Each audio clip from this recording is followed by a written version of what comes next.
এই চিন্টু মোটা আমার, তুই এখানে একা একা হাঁটতেছিস, তোকে কোথায় না খুঁজেছি, একদম তোর মাথাটাকে ফাটিয়ে ফেলবো। এই মিনি, আমি তো এখানে। ওরে মোটা, তুই যদি ওখানে হস তাহলে এটা কে? যত সব রাস্তায় পাগল ছাগল কোথা থেকে যেন চলে আসে। আরে আরে আরে ভাইয়া, আপনি আমাকে ভুল বুঝবেন না। ধুর, এটা আমি কি করলাম? ছেলেটা তো অনেক সুন্দর ছিল। ইস, কত সুন্দর একটা কিউট ছেলে, দেখো কত সুন্দর করে হেঁটে হেঁটে যাচ্ছে। হ্যালো সবাইকে, গুড মর্নিং। আজকে আমি তোমাদেরকে প্রেজেন্টে ডাকবো শুধু। আরে ওয়াও, ম্যাম তো আমাদেরকে গুড মর্নিং বলেছে। ম্যাম ম্যাম, চিঙ্কি আমাকে জ্বালাচ্ছে। আমি ওই সুন্দর ছেলেটাকে কোথায় পাবো? দেখি তো তার ছবিটা আরেকবার। আমাকে যে করেই হোক এই ছেলেটাকে খুঁজে বের করতে হবে এবং সরি বলতে হবে। এই ছেলেটাকে আমি এত বড় ইউনিভার্সিটিতে কোথায় খুঁজে পাই? আরে ওই তো পেয়ে গেছি, মেঘনা চাইতে বৃষ্টি। এই ছেলে, তুমি পুল খেলা বন্ধ করো। এই অসভ্য মেয়ে, তুমি কি আমাকে জ্বালিয়ে মারবে নাকি? আসলে আমি তখনকার বিষয়টার জন্য দুঃখিত। তোমার দুঃখিত তোমার পকেটেই রাখো, আমি গেলাম, বুঝছো? চুপচাপ নিজের অবস্থান বজায় রাখো। আরে না, এইভাবে ছেলেটাকে যেতে দিলে হবে না। আরে ম্যাম, আমাকে কিছু ভিক্ষা দেন। এই বাজে মেয়েটা আবার ভিক্ষা দিবে? এমন করে বললো আমি মনে হয় গরিবদেরকে দান করি না। এই মিনি ম্যাম, আপনার নামে তো অনেকগুলো কমপ্লেন এসেছে। আপনি নাকি বাচ্চাদেরকে ভালোভাবে পড়াশোনা করেন না, আপনি নাকি গিয়ে ছেলেদের খোঁজ করেন। আরে না স্যার, এমনটা কিছুই নয়। আমি আর পরবর্তীতে এমনটা করব না। এমনটা করব না বললেই হলো, দেখা যাবে তুমি করো কি করো না। আর এইবারের মতন তোমাকে আমি ছেড়ে দিব।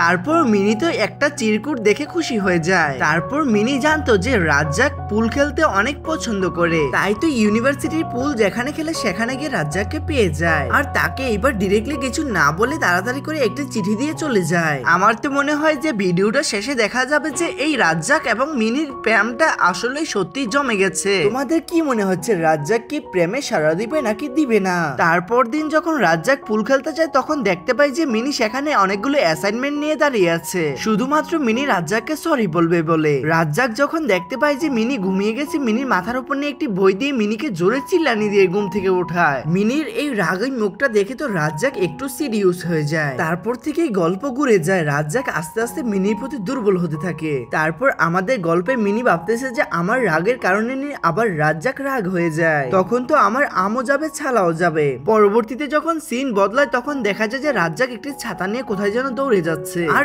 এই দিক দিয়ে আমাদের মিনি কার জন্য যেন অপেক্ষা করতেছিল। তখন দেখতে পাই যে 9 ডিগ্রি টেম্পারেচার, মানে অল্প কিছুক্ষণের মধ্যেই বৃষ্টি হবে। আর বৃষ্টির আগ মুহূর্তে রাজ্জাক একটি মিনির জন্য ছাতা নিয়ে চলে আসে। মানে গল্পটা একটু একটু জটিল হয়ে যাচ্ছে, রাজ্জাক মিনির উপর একটু একটু দুর্বল হয়ে পড়তেছে। তারপর যখন মিনি ছাতাটাকে খুলে তখন দেখতে পারে যে ছাতার মধ্যে একটি ফুটা আছে, আর সেই ফুটাটাকে মজানোর জন্য মিনি একটি ওয়ান টাইম ট্যাপ নিয়ে নেয়। সেই ট্যাপটি দিয়ে সুন্দর করে মিনি এই ছাতার ফুটাটাকে ফাটিয়ে দেয়। তারপর মিনিকে রাজ্জাক বলে যে তুমি এত সুন্দর করে কাজ করতে পারো। আর রাজ্জাক মনে মনে ভাবতে থাকে যে এত সুন্দর কিউট একটা মেয়ে আমার সাথে কথা বলতে এত পাগল হয়ে থাকে। আর আমরা তখনই বুঝতে পারি যে মিনির উপর রাজ্জাকের প্রেম জেগে গেছে। এখন শুধু অপেক্ষা করতে হবে কখন মিনিকে রাজ্জাক প্রপোজ করবে, নাকি মিনি এসে রাজ্জাককে প্রপোজ করবে। কে কাকে প্রথম প্রপোজ করবে সেটা দেখার পালা। তারপর মিনি রাজ্জাককে বলতে থাকে যে তোমার বৃষ্টিতে এখনই চলে আসবে, তোমার ছাতা তুমি নিয়ে যাও। আমাদের রাজ্জাক বলে বাহ, আমি তো ছাতা নেওয়ার জন্য আসিনি, আমি তো তোমাকে নেওয়ার জন্য এসেছি। তারপর এইরকম কথাবার্তার মাঝখানে বোঝা যায় যে তারা দুইজন দুইজনকে ভালোবেসে ফেলেছে।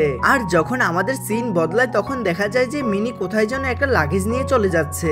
আর মিনি কেন এই লাগেজ নিয়ে এই শহর ছাড়তেছে তা আমি তোমাদেরকে পরের ভিডিওতে দেখিয়ে দিব। তখনই হঠাৎ করে রাজ্জাক মিনিকে পিছন থেকে একটি ডাক দেয়। মিনি 1 মিনিটে বুঝে যায় যে রাজ্জাক তাকে ডাক দিয়েছে। তারপর রাজ্জাক মনে মনে বলে তুমি আমাকে ছেড়ে কোথায় যাবে? আর মিনিও সেই কথাটাকে বুঝতে পারতেছিল। আর আমাদের রাজ্জাক আর কথা না আটকিয়ে বলে ফেললো যে তুমি আমাকে ছেড়ে কোথায় যাচ্ছ? বলে যে তোমায় ছাড়া যে জঙ্গলটা আছে সেই জঙ্গলে। তারপর রাজ্জাক বলে যে চলো আমরা দুইজন মিলে সেই জঙ্গলে চলে যাই। আর এইখানেই পার্ট 1 শেষ।